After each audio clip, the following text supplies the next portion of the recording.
As a small business owner, you deserve more. More confidence, more connectivity, more of the tools that help your business thrive. And at Cox Business, you can expect more from us. We don't just have sales reps. We have perfect plan identifiers, people who will work with you to make sure your business gets everything it needs and nothing that it doesn't. Your business deserves more, and that's why you can expect more from Cox Business. Call 800-526-8572 to switch today. I'll say this for him, he's consistent. Well, he's been so consistent all year. Not the taste, consistency. Consistently, yes. Consistency! Thanks, losers.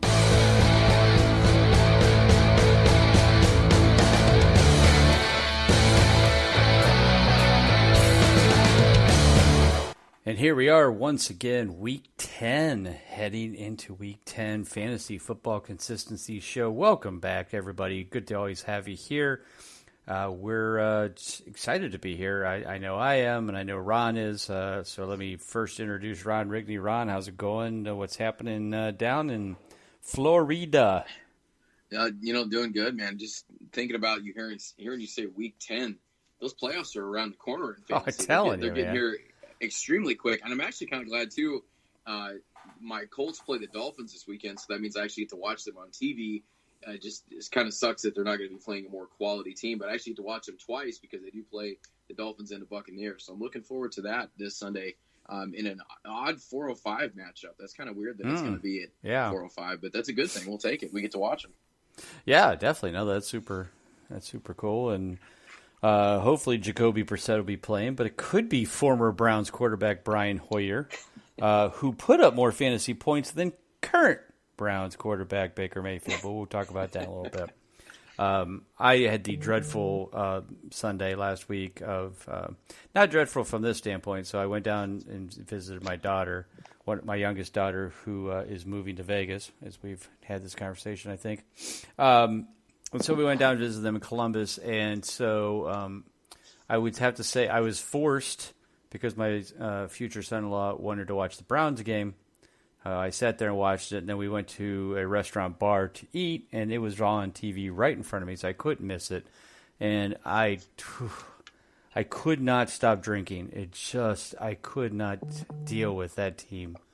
I don't even know where to start. We don't have enough time of the day, but man, wow.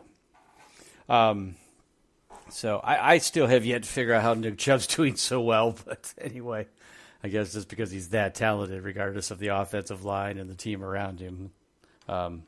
If he had a better coach, maybe he'd even get more fantasy points. But imagine how good he would be if the guys around him were doing what they were supposed to do. Yeah, like if he had a real offensive line, like he didn't have to make his own yards half the time. Yeah, that was rough. Or if the coach leave him in when he's supposed to. I saw a great meme today. It was, I don't know what the picture was, but basically it was this chart. Looked like somebody was drawing on chalk, and it was like, is Nick Chubb in the game? Yes, good. Call the play. Is Nick Chubb not in the game? Stop the game. Call a timeout and get him in the game.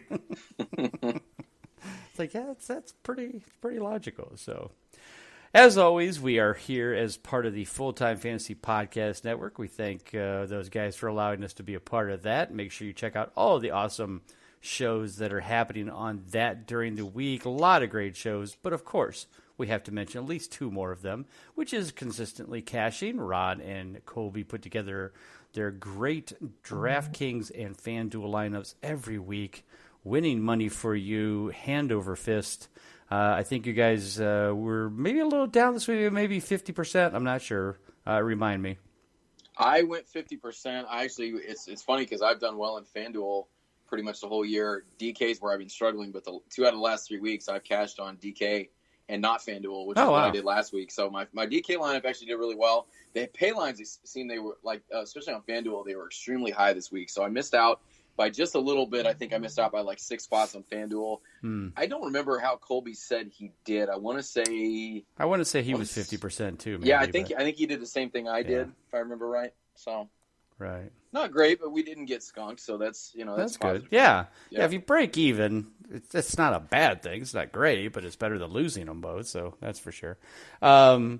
And, of course, we have to talk about fantasygo.com. These guys, David, Ibrahim, and the guys there are doing a great job with that. Make sure, if let's say you're struggling a little bit. Let's say you're almost a game or two out of the playoffs, and you're like, man, I've made some bad decisions recently. Guess what you can do? Go to fantasygo.com, hire myself, hire Colby, Ron, whoever you want to hire, and have us help you with your fantasy team. We literally can log in if you're a Yahoo. We actually get directly into your Yahoo account. We can see your team. We can see the waiver wire. We can make moves. We can make trades. We can make lineup decisions for you. If not, no big deal. Hire us anyway. Through the chat room, once you hire us, you can send us the screenshots of your league.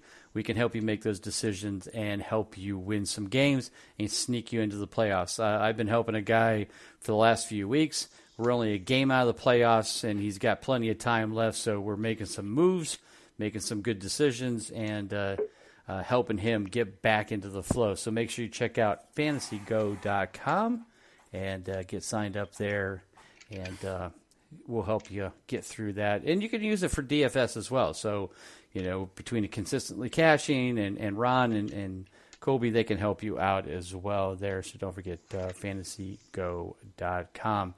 So, Ron, like you said, we just finished week 9. This is a big bye week. 6 teams on byes. Now, not all of the teams are life and death for your fantasy. It's not like, here week 12 and we'll have Kansas City off and some other, stud teams as well. But some still significant teams.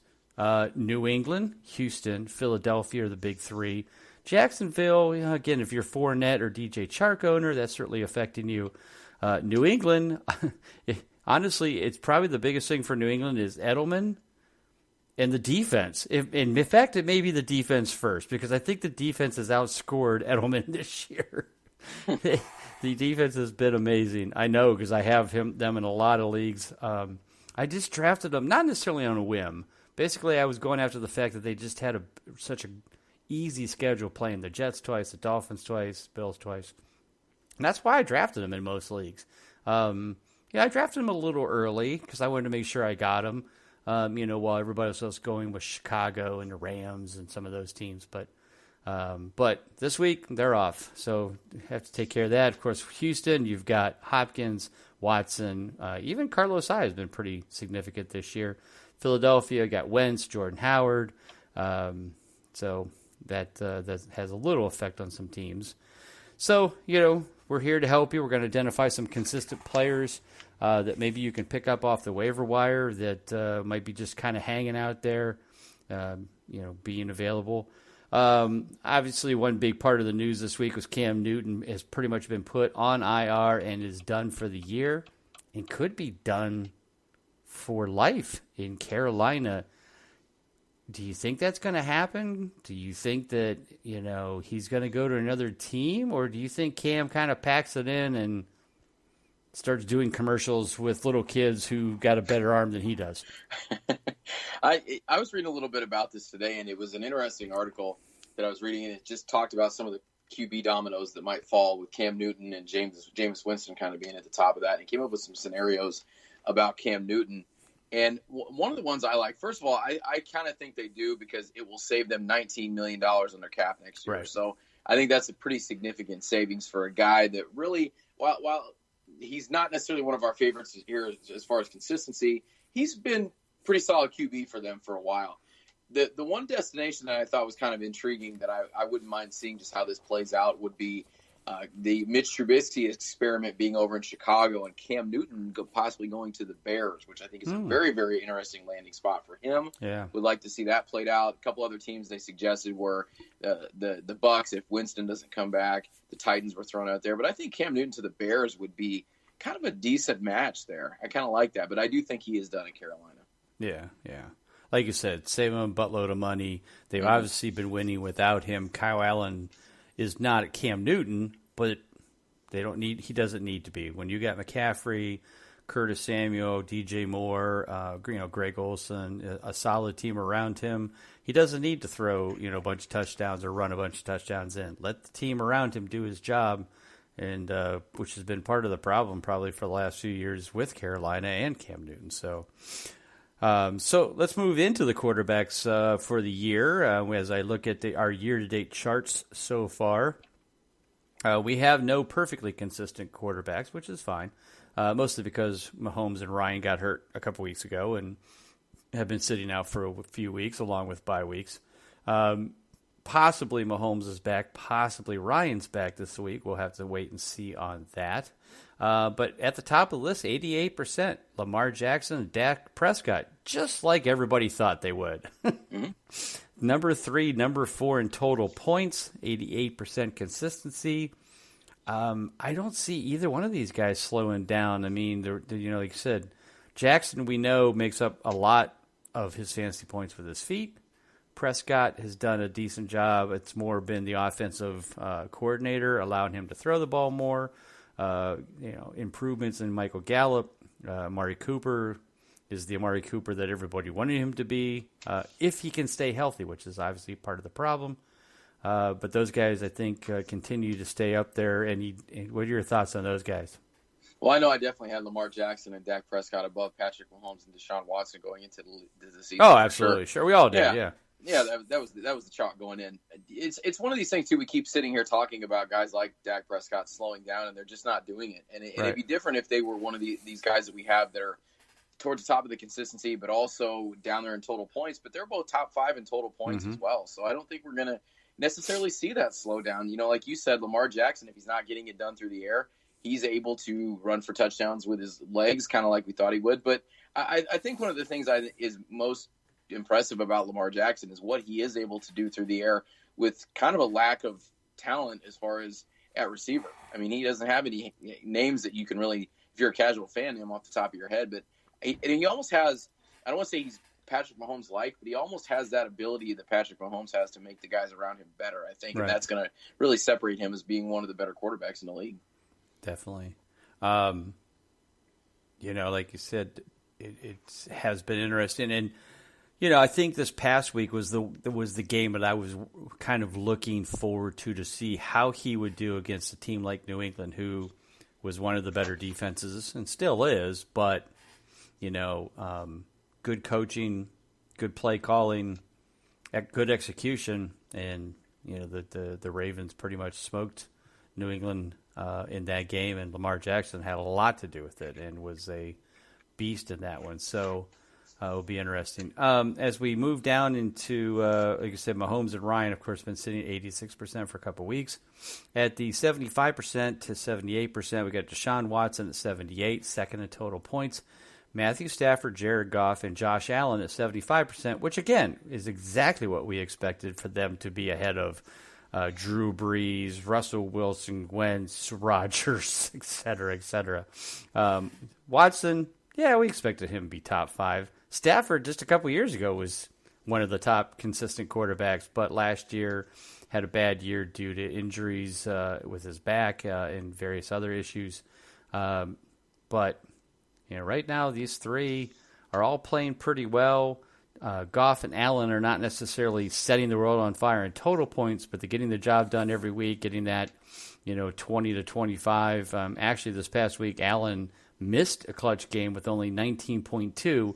But the cutoff is 19.6, so he wasn't that far away. So definitely, Allen has not been a complete disappointment. Certainly has been pulling his own. And this week, guess what? He gets to play Cleveland. So if Brandon Allen can do it against him, I would assume Josh Allen can do it against him. Well, when you look at those, especially Goff and Allen, I look at those. Well, actually, Stafford too. I mean, Stafford's kind of that borderline startable every week guy, but those three guys have really been some nice bye week options if you were able to get Stafford for your bench in the draft coming off of last year's season, or if you're picking up Allen off of waivers as well. They're not up there in total points like you said, but they're getting the clutch games, or they're racking those up, and hopefully you can time your bye week is timed right with whoever your starter is, that you can add one of those guys and get one of those clutch games. They're not setting the world on fire, but they're definitely solid options if you're missing. Like this week, if you're missing the Deshaun Watsons of the world, the Tom Brady's of the world. So I think that's kind of what their role has been in fantasy this year, and I'm definitely okay with that. Yeah, I mean, Matthew Stafford has really saved my auction team league in Kings Classic because I had Mahomes. And I was cruising. I was, so, just a couple of weeks ago, I was, what was I, 4-2? Yeah, no, something like that. So when Mahomes goes down, I'm panicking. I'm like, oh crap, I'm in trouble.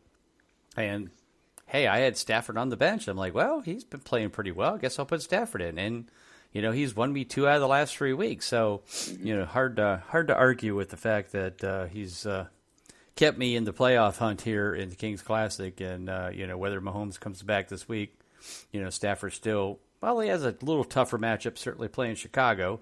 He certainly, I think, can put up the numbers with volume, if anything.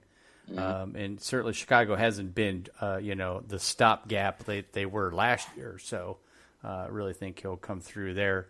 And Stafford's been a popular name, too, as far as us in the consistently cashing articles and lineups as well. Sure. Because he's produced, but he's also a mid-price option every week. He's been in that that 7,500, 7,800 range every week. So it makes a nice little add there to get some of those higher price guys in the lineup. Right. As we look down the rest of the list, it's 70 or 67% and further down. We see the Drew Breeses, Jameis Winston, Russell Wilson's. I mean, Wilson at first in total points at 56%. This week, obviously, he was number one overall, but just, the last 2 weeks prior to that, he had missed a clutch game both weeks. So he's not been as consistent as we expect out of him. Same way with Aaron Rodgers. Aaron Rodgers, 5th in total points. He missed a clutch game again this week. Of those guys, it's funny because everybody's raving about how Wilson is just saving their fantasy team. And I'm like, yeah, okay. But I know that Wilson, when he has missed, hasn't missed by much. It's not like he's getting the Aaron Rodgers weeks where he's getting like 12 points. He's getting, 19 point something or 18 point something that's just missing out. But your thoughts on Wilson and Rodgers and their potential? Well, I think Aaron Rodgers is kind of the antithesis of what we do here with the consistency this year. He's been one of the more up and down roller coaster type guys that I remember in recent seasons. But, Russell Wilson is that, he's first in total points. And what that tells me, he's having those big weeks where, maybe you have a case of where he has a big week, the rest of the guys on your team kind of have an off week, and then vice versa. And so they kind of pick each other up. I know a guy that I work with has Russell Wilson as his quarterback, and he's sitting at the top of his league, and he's singing the praises of Russell Wilson, and it's cool, but it's really only been 5 out of 9 weeks he's been 100% clutch. So hopefully you're benefiting in those big weeks when you need it from your quarterback, as those running backs and receivers aren't getting that production that you need. Right, and especially in these bye weeks when you are scrambling for that RB2 or RW, wide receiver 3, and they're not getting you 10 to 15 points; they're getting you 6 to 10. And Russell Wilson's coming through with 35. It might be saving your week. So, and speaking of saving people's weeks every week, Christian McCaffrey, holy crap, this guy is becoming. I just wrote the articles tonight, posted it on Big Eye Fantasy Sports. I said Christian McCaffrey this year is the Patrick Mahomes of last year. I mean, he is dominating the position at such a high rate that it's just absurd. I mean, he is 40 points ahead in first place, ahead of Dalvin Cook. McCaffrey's at 243. Cook is at 209. There's nobody even close to being over 200. In fact, the gap between McCaffrey at number 1 and the number 12 running back is over 115 points. Oh, by the way, McCaffrey's already had his bye. That is impressive. And like I said, that's exactly what Mahomes was doing last year. He was so far ahead in total points. It's still amazing to me that he even had that one bad week that cost him his perfect clutch season. But, like you said, throw that in, and so it's just even more amazing. But that's kind of year McCaffrey was first again in total points this past week. So I don't see him slowing down. Like you said, he's had his bye. It's just been an amazing year for him. But the one local league I'm in, and we've talked about this league where it's got the weird setup where you have to have a backup but you can only have so many backups at every position. And so when I did my draft, I think I had the number 5 pick overall, 12 team PPR, local league. So you know what I'm dealing with. And my first 2 picks were McCaffrey at 5 and Dalvin Cook at round 2. So needless to say, I'm 7-2. I have a 150 point lead in total points. And you know, it's just been a rout. So anyway, so at 100% still Dalvin Cook, Leonard Fournette, Nick Chubb, Ezekiel Elliott, and James White all right there. James White, once again, another quiet week, 14th in total points overall, 16.4, making no waves, not, running away with 35 points. And yet, I'll bet you if you asked anybody playing in fantasy who's been saving their team, I bet you nobody is mentioning James White as their flex. But he should be named because he's doing a hell of a job. I don't even have James White in any league. Do you? The only one I have him in, it's a weird league I'm in. It's like 0.3 PPR, so he's not as valuable in that league. Right. But still, I mean, that's what I was getting ready to say is we're going to start calling James White Mr. Flex Spot because when you look at who our top 7 most consistent running backs are, you got McCaffrey there just outside the top 6. Mm-hmm. It's very possible you could have a lineup kind of similar to yours where you got McCaffrey in the first or Elliott, and then you ended up getting Cook. You might have been able to get Chubb later on. And you've got James White. You could have McCaffrey, Cook, and James White as your running backs in your flex, and you're sitting pretty right now. Imagine if you add that to a guy, maybe you're con-streaming quarterbacks, maybe you were able to get, one of those guys that's at the top. Dak like Prescott or Jackson or right. Yeah, so, I mean, that's where you win your league right there. I mean, I know a lot of it's waivers, but, man, if you have a draft like that, it's going to be tough to beat. Yeah, without question. And, I certainly have some leagues where I've got 3 solid running backs. In fact, Devin Singletary is in that league. I said that I have Cook and White, or I'm sorry, Cook and McCaffrey. Last week I picked up Devin Singletary because, again, you're only allowed to have 3 running backs total on your team. So you can play all 3 of them. One can be a flex, but that's the max you can have. So every week I just keep switching out that 3rd running back. So a couple weeks ago I had Latavius Murray for a couple weeks. I had Singletary last week. So it's just a weird way of doing it, but it just allows so many good players sitting in the waiver wire because you can only have 3 running backs on your team and 4 wide receivers total. There's a lot of guys that you can switch in and out, and so that's what I've been kind of doing based on the matchups.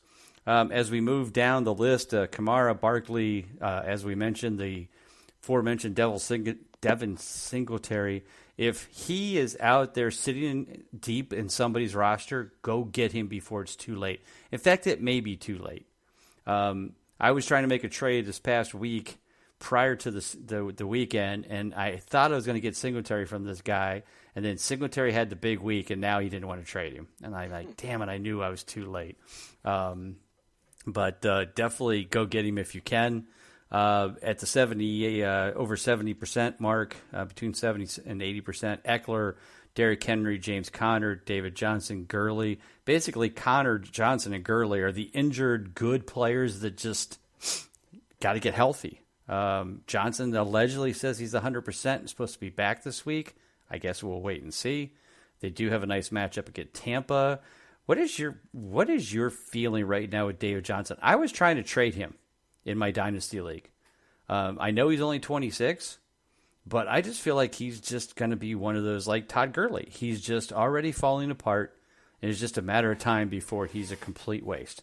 I may be wrong. I hope I'm wrong because I didn't get to trade him, but I just kind of feel like, it's a back, it's a foot, it's, one thing or another with him already.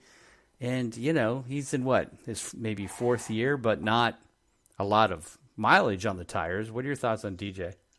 I think it's at a point kind of like you are with Gurley right now, is if you do trade either one, you're going to take a huge loss. I don't think you're going to get value like you would hope to get for either one of them. Mm-hmm. And I think especially if it's a dynasty league, you want to see them finish strong with maybe a couple of strong games at the end of the season to kind of get him back on a high note and then try to move him in the offseason. Right. Yearly leagues, I think it's going to be nearly impossible unless somebody is extremely hard up for running back and maybe they have a little bit more wide receiver depth and maybe that's what you need. But I think you're kind of stuck with these guys, and it sucks because, Todd Gurley's sitting 25th in total points, David Johnson sitting 15th, which isn't terrible, but he's just not having those big games like you would expect to get from him when you were taking him at the back half of that first round. Right. And the interesting thing is in that league, I actually drafted Kenyon Drake real late, and he didn't do anything all year for me. And then I had to put him in because Johnson went down. I didn't want to play him against San Francisco. I got lucky, and that helped me win this week. I think I would have won anyway, But so from that standpoint, I'm like, well, I guess if Johnson doesn't keep going and doesn't keep playing in Arizona, then they may keep Drake, and then him and Edmonds will team up. I don't know. But my thought is Arizona won't keep Drake if Johnson's healthy and Edmonds is healthy. They'll just allow him to go wherever and be a free agent or trade him or whatever they can do with him. But, yeah, it's just interesting. I'm hoping Johnson has a huge week this week. Then I know I can get some value out of him before it's too late. Looking down the rest of the running backs at over 60%. Aaron Jones, Chris Carson, Kerryon Johnson's out. Josh Jacobs, Ingram, Bell. We don't know about his status. Devontae Freeman back from a bye this week. And interestingly enough, right there at 63%, just one game, clutch game behind Aaron Jones, is Jamal Williams. And it's been interesting because this past week, Jamal Williams earned a clutch game. Aaron Jones did not. He's 24th in total points, which puts him at an RB2. Interestingly enough, I drafted him in a lot of leagues as like a late pick. And he's, I've used him as a flex occasionally because he's getting 10 to 12 points in a PPR format when you need him. So he has been decent. What are your thoughts on this group? I was kind of surprised to see Josh Jacobs 10th, but only 63%. Because I thought, I didn't think he'd be that high in total points, but he is. What are your thoughts on this group? Anybody in there that you're worried about? You think still will have a good second half to kind of keep those numbers going, if not improve?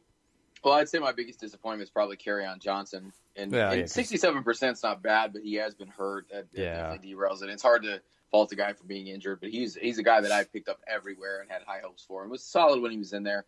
Mm-hmm. Josh Jacobs is a guy that's kind of right where I expected him to be. And he's had some pretty solid matchups that he's taken advantage of. I know he's another guy that we've paired a lot of weeks in our DFS lineups with the consistently cashing lineups. When you put Stafford in the lineup, if you want to get another big-time running back in, Josh Jacobs is another nicely priced running back there as well. And you were talking about that Green Bay backfield. I was just kind of looking up, the stats for Jamal Williams. And the thing that's kind of deceiving is he's not getting the ball a ton, but he seems to be doing well with what he is getting. I mean, he's either getting, 6 receptions. He's getting the ball in the end zone because he's not getting a ton of touches. He's only gotten 5 targets or more in a few games here. He's only gotten double-digit carries in a couple. So, including last week, he only had 2 carries, but he did have 6 grabs. So that's kind of solid. That's solid production in that flex spot. And like you said, for where you're getting him in a PPR, if he can get you that 6 receptions with a touchdown and maybe about 50 yards, right, that's kind of those James White numbers that we were talking about, but you're getting it at a huge discount. Exactly. Probably if anybody at the 50% or below is heading in the right direction, it's David Montgomery. He's another guy that if you haven't had a chance or have a chance to maybe get him in a trade, do it now before it's too late. But again, it might be too late. So that's definitely one to look at. Melvin Gordon is heading in the right direction finally as well, so that's a good thing. I can't imagine he's available. Ronald Jones had a nice week. So he might be available on your waiver wire if you want to grab him as well. So, and I read addition with Ronald Jones, he's officially the guy, starter too. So we'll see a few more touches. Yeah, well, and we'll see if he can handle that kind of pressure. I mean, he's never been put into that spot, but certainly he's been proving himself worthy. And if anybody can turn a guy around, Bruce Arians can do it. So, all right, so we go to the wide receiver spot, and for the 8th time in 9 weeks, somebody at wide receiver spot earned over 40 fantasy points in the week. Now, Tyler Lockett just made it at 0.2 over, but still 40.2, nothing to sneeze at. That now vaults him up to third in total points. He's the second place in consistency at 89%. He's 8 for 9. I loved Lockett coming into this year. I certainly expected a good year out of him. I was expecting him as a very, very good wide receiver too. That's where I think I had him ranked. But man, I didn't see this coming. I think I just heard, I don't know if it was on Sirius Radio this week, that Tyler Lockett has exceeded all of his career highs after week 9. That's impressive. So do you think this will continue? He seems to be clicking so well with Wilson. Now they've got Josh Gordon, but I think Josh Gordon's really more going to probably cut into, Metcalf and those kinds. But he might get a few looks the other way. But again, he's got to play and stay healthy and stay out of trouble. We'll see how that all plays out. But thoughts on Tyler Lockett? I definitely see it continuing, especially with Will Dissly out. That gives him one less target that he trusts. Right. DK Metcalf developing a little bit on the opposite side as well, I think it helps him quite a bit. I'm really not too worried about Josh Gordon really taking anybody's job because Josh Gordon has been relevant for I don't know how long. Right. He could add some depth there. I don't even think he's going to cut into Metcalf's production that much. I'm still waiting to see what his role is going to be there, but I'm not anticipating him to come in and take anything. Yeah. But yeah, Lockett's been impressive, and where you were able to get him, I don't have the ADP in front of me, but it seems like I remember in the leagues I got Lockett in, I looked at it and I'm like, man, that is awesome value for a guy that I think is going to have a solid season. Yeah, I mean, I think in some leagues I was drafting him as my wide receiver 3 without question. Mm-hmm. I mean, and usually those are the leagues that I went heavy wide receiver, like maybe I went OBJ and Julio Jones, then got like 2 solid running backs, and then got Lockett in the 5th or 6th round. So yeah, that was great value all around. Staying up there in the 80 percentile, even more surprises. I think Lockett is a surprise, but he's not a ridiculous surprise. Unlike John Brown, who's 18th in total points, 88% consistency. Again, this week had another clutch game. Now, granted, 31st in total points for the week, 11.6. It's not far over the top, over the clutch factor, but enough. Him and Josh Allen just seem to be clicking, and that's going well for them. Tyrell Williams had his first miss this year, but I'm not sure he's 100% healthy.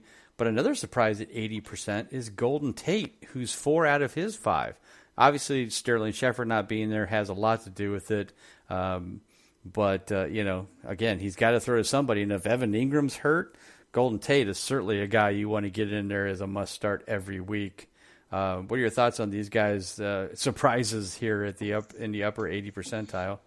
Well, Golden Tate, I hate you because you sunk a lot of my seasons last year, so I'm not at all impressed by what you're doing this season. I will say, though, if you didn't get a chance to see, I know on Monday night the Black Cat stole the show as far as what happened on Monday night. But if you get a chance, go back because this isn't getting the attention that it deserves. Golden Tate made an amazing one-hand grab. I don't know if you saw that or not. But I did, and I heard about it, though, yeah, it was an incredible catch. So I got to give him some props there. Not a whole lot of – I mean, obviously Tyrell Williams is a guy that I don't think we anticipated being up here, especially above guys like DeAndre Hopkins. I don't think we had that penciled in. Not really a whole lot of surprises here. I mean, I would have expected maybe obviously Williams to be a little further down. John Brown's a guy that I think he's kind of shed that reputation of being that big play guy, that 3 catches for 100 yards and a score. Right. He's kind of been Josh Allen's favorite target, and that's resulted in him being a little more consistent like he is on our list here, not being one of those guys that's up there in total points but down kind of far in consistency. So it's kind of nice to see him finally be up there and shed that label of just being that big play guy. Right. Which he is still capable of doing. Right. In the 75 to 78% rate or spot. Now, here's where we see names that we're very familiar with. DeAndre Hopkins, Julian Edelman, Chris Godwin, Julio Jones, Mari Cooper, Kenny Galladay, Allen Robinson. Those are surprises. Some of them are not surprises. In fact, they're surprises that they're even lower, that they're below 80%. Allen Robinson has certainly been a target monger in Chicago, which is the only thing that's been worth anything in Chicago outside of maybe a recent David Montgomery. Some of the surprises here: DJ Moore, 75%, 22nd in total points. Cortland Sutton, 7 of 9, 78%, 13th in total points. Those two guys, somewhat of a surprise, but the biggest one, and I literally had to look at my spreadsheet to make sure that this wasn't a misprint, but Devontae Parker, 75% consistent, 36th in total points. He's just squeaking by, at least he has been prior to this. Now he's kind of picked it up since Ryan Fitzmagic is back at the helm. But the fact that Parker is even anywhere near this spot is just amazing to me. Have they finally figured out what to do with Devontae Parker in Miami, or is this just smoke and mirrors? I think you're giving Miami too much credit for figuring out how to do anything at this point, because I don't know.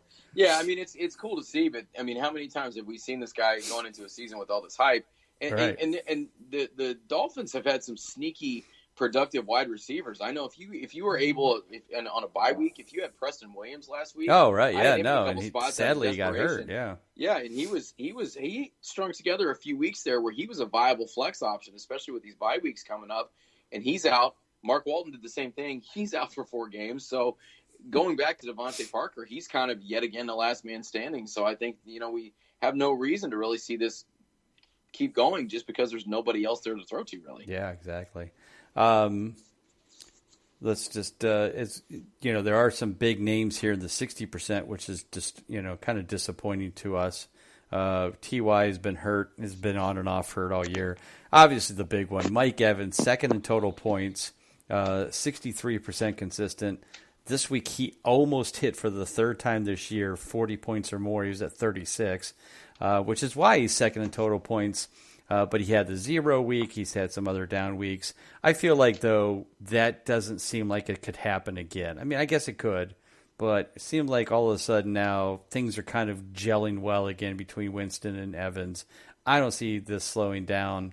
That defense is terrible. They got another big matchup this week with Arizona. They'll be throwing the ball a lot. So I see Evans keep going. Obviously, his consistency will pick up as he continues to earn these games, but I think he's definitely going to be a high points. He'll probably be back up in the 65 or into 75% range here in a couple weeks as he keeps going. What about some of the other ones in that group there? It's in the 60, 63, 67%. Any guys that you see heading the right or wrong direction that you're kind of hoping will pick up in the second half, or you think might fall in the second half? Well, to go back to Evans real quick, too, I have a lot of confidence in Mike Evans' ability. It's Jameis Winston that I worry about. Yeah, right. Throws picks like they're going out of style. So, and Mike Evans as well has 3 games of 35 or more fantasy points this season. So a lot of those, that tells you why he's 63% consistent with 2nd in total points right there. Right. Adam Thielen, yet again, injury guy. I know he's already been ruled out for the upcoming week, I believe. Tried to give it a go last week, and he did. And I did read, so this made me feel a little better about him. I read that he didn't further injure the hamstring, but just felt like he couldn't go, pushed and pushed to try to play. I think they're going to hold him out again, so that could be something that you might look at. But, I mean, as far as his production, he's been right there. I would say in this group, the one that surprises me, and not for a good reason, it surprises me that Odell Beckham is in the top 25 in total points. I would have never expected that at all with the down season that he has had and the disappointment that he has been. Jarvis Landry's right there. I think the most interesting one for me to kind of see where he's going the rest of the season is Juju Smith-Schuster. Right. And I had somebody, I think it was a guy in our NastyCast Slack channel, because we have a football channel there as well, and he was offered Patrick Mahomes and Juju Smith-Schuster for DeAndre Hopkins. And it wasn't. He's rolling with Kyler Murray at quarterback, but it was hard for me to sign off on that just for the fact that if you look at Juju Smith-Schuster's last 2 out of 3 weeks, I believe last week he had like 3 for 16. He had a huge week the week before, but before that he had like 1 for 7. And it's hard for me to trust him with Mason Rudolph going to him. But that was a tough offer. But I'm curious to see what Juju Smith-Schuster does the rest of the season. Yeah, I mean, after his 2 weeks ago when Mason Rudolph came back and he had a solid week, I think everybody kind of went, okay, Mason Rudolph's back. That was the problem. Mason Rudolph and him will be fine. And then last week he has 4.6 fantasy points. I mean, how in the hell do you play in a football game with Juju Smith-Schuster on the field and he's only getting, 3 catches for 16 yards or whatever the hell that accumulated to be. Well, and he's right here too with the guy I mentioned before, Preston Williams. Preston Williams has the same consistency and is only 3 spots away from him in total points. Yeah, right. Which Not good. is not good. All right, speaking of not good, let's head to the tight end position. It was kind of a surprise this week. It kind of was like a deja vu kind of thing as we saw Zach Ertz number 1 and George Kittle number 3 overall. Overall. Kelsey at 10. It's like, oh, the big 3 is finally back together. Sadly, they haven't. The other 2 haven't been there consistently like Kelsey has at 100%. But it's good to see Ertz back in the swing. Now, of course, he's on a bye this week. So, like I said, and Kittle as well. I was watching some of Kittle play the other night, and man, that guy is intense. Holy cow! Fun to watch. He is fun to watch, without question. Definitely a fired up individual. But the big 3 had a nice week, and overall, again, Kelsey is 100% consistent. Ertz is at 67%. Kittle's at 75%. They're 4th and 5th in total points.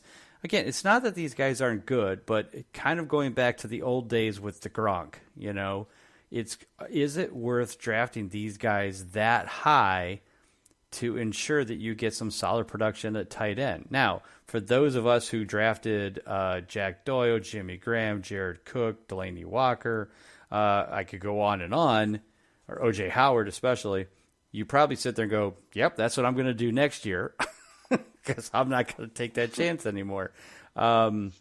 So, yeah, it's just, but to draft him that high. Now, Hunter Henry went, middle of the road because of his injury past. Ingram was in the 6th round, but look how he's not holding up this year. Darren Waller came out of nowhere, not out of nowhere, practically out of nowhere. And Austin Hooper's having a career year consistency-wise that, well, a lot of people liked Austin Hooper. He was definitely going the later rounds, but once you get past those guys, you're at 50% or below. I mean, Mark Andrews is in there, but he can't stay healthy either. So, as we look at this, we have a lot of guys with a lot of new names on the list this week. What are your thoughts of the top group? As we let's crystal ball and look ahead to 2020, what do you see yourself doing tight end wise next year? Well, I feel like there's a few more guys that have gotten added to this mix that I can get a little bit later that I feel okay about. I don't think you necessarily have to go with the Kelsey's, Ertz's, or Kittles of the world. I think you can wait a little bit. Hunter Henry obviously is right up there as far as consistency, top 10 in total points. Austin Hooper is going to be a guy that's going to probably skyrocket up a little bit. He's going to be one of the more popular names. He could be right up there with those other 3 and give you kind of another 4th early round option. Right. But I'm okay with waiting on, maybe concentrating tight end like we talked about in the offseason. Maybe if you wait a little bit and go with like a Mark Andrews, you go down a little bit further, maybe, I don't know, a guy like Jason Witten, maybe if he comes back in a PPR, you can use him in a few bye weeks. But I don't think you necessarily have to do that. It does give you a huge advantage at the position, though, if you do get one of those top guys. Right.